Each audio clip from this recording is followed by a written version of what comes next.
The moment she said those words, my whole world stopped. I remember standing in the kitchen, holding a cup of coffee, while her trembling voice shattered everything I believed about our marriage. "I'm pregnant," she said, avoiding my eyes, "but it might not be yours." The sound of those words echoed in my head again and again, each time cutting deeper. For a few seconds, I couldn't even breathe. We had been married for 7 years. Through struggles, job losses, and family troubles, I always thought our bond was unbreakable. I worked long hours to give her comfort, to build a life she could be proud of. And yet, here I was, standing before a woman I no longer recognized. She wasn't crying yet. Maybe she thought I'd shout, throw something, or beg. But I didn't. I just stared at her, quietly waiting for her to continue. She started explaining, her words stumbling over each other.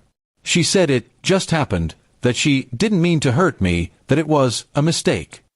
Every excuse felt like a blade. My hands were shaking, but I refused to let her see my pain. Instead, I asked one question: who? That one word seemed to freeze her completely. She looked down, whispered a name I didn't expect, someone I had once called a friend. That name burned through my chest like fire. My best friend, someone who had shared meals at my table, who had laughed with us, who had even asked me for advice about his own relationship. It all started to make sense. The long phone calls, the group hangouts I wasn't invited to, the sudden coldness in her tone when I asked too many questions. The betrayal was not just hers, it was his too. I wanted to scream, to break something, but instead, I walked to the window and stared outside at the gray sky.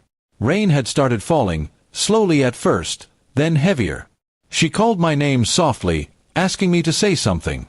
I turned around and said, "You destroyed everything I ever built for us." My voice was calm, but my heart was bleeding inside. She tried to walk closer, crying now, saying she didn't want to lose me, that she wasn't sure whose child it was but wanted to fix things. I laughed bitterly, not because it was funny, but because I couldn't believe how easily she spoke those words. "You want to fix things?" I asked. "Tell me, how do you fix something you've shattered with your own hands?" The silence that followed was unbearable. She broke down, falling to her knees, repeating, "I'm sorry," like a prayer. I wanted to believe her, I truly did. A part of me still loved her, still remembered the woman who used to wait for me at the door after work. But love isn't blind forever. I realized that forgiving her wouldn't heal me, it would only chain me to the memory of her betrayal. That night, I packed a small bag. She followed me around the house, begging, saying she'd do anything, that she'd prove her loyalty, that we could raise the baby together no matter what. But I couldn't stay. I told her I needed time to think, though deep down, I already knew what that meant. I walked out into the rain, the same rain that had started when she confessed, as if the sky itself was mourning with me. The next few days were a blur. Friends called, my mother worried, and my so-called friend never showed his face. Then one morning, I got a message from him, a simple, "I'm sorry." I didn't reply. There was nothing left to say. The two people I trusted most had destroyed the one thing that made my life meaningful. Weeks passed. She kept trying to contact me, saying the baby was mine, that she'd gone for tests, that she wanted me back. I ignored her at first, but one evening she came to my apartment, tears streaming down her face. She handed me the paternity test results with trembling hands. The child was mine. For a moment my heart softened, but then I remembered her words, asterisk, "It might not be yours." Asterisk, that doubt had already poisoned everything between us. She asked me what I was going to do. I looked at her for a long time before answering. "I'll take responsibility for the child," I said quietly, "but not for your choices." That's when she broke down completely, crying harder than I had ever seen her. I didn't feel proud. I didn't feel powerful. I just felt empty.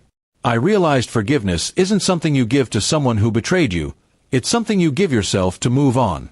I had to forgive her in my heart, not to bring her back, but to free myself from the pain.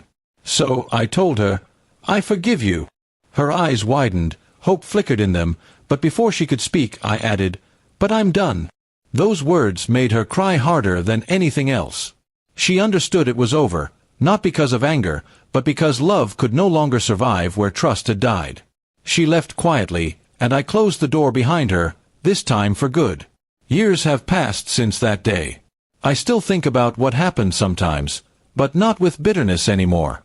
I've learned that betrayal doesn't define you, your response to it does. And mine was simple. I chose peace over pain, truth over illusion, and silence over chaos. And that's what truly made her cry, not because I yelled, but because I finally let her go.